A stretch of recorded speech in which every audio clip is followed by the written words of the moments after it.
বলছেন তোমার অন্তরটা পরিবর্তন হতে হবে কোরআন দিয়ে, ওই ইসলাম দিয়ে, ওই ইসলামের নূর দিয়ে তোমার অন্তরটাকে জান্নাতে যাওয়ার সার্টিফিকেট নিতে হবে।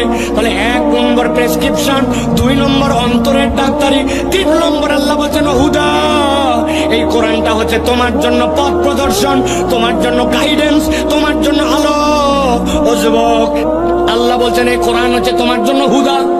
বান্দা, একবার যদি অন্তরে তুমি ইনস্টল করে নাও, একবার যদি অন্তরে তুমি ঢুকায় নাও, কোরআনকে যদি ধারণ করে নাও, কোরআনের পক্ষে থাকো, তুমি বুঝবা না কোরআন আমাকে কি উপহার দিচ্ছে। কোরআনের মেডিসিন আপনার অন্তরের মধ্যে যাচ্ছে, এইটার একটা নূর আছে, এটার একটা পাওয়ার আছে। আল্লাহ বলছেন আমি গ্যারান্টার হলাম এটা তোমার জন্য হুদা। যেখানে তোমার জ্বলে উঠতে হবে কোরআন, সেই জায়গায় তোমার জন্য জ্বলে উঠবে। এই চোখ কোথায় যে থেমে যাবে, কোরআন আপনাকে গাইড করায় দিবে। অন্তরে যদি কোরআন থাকে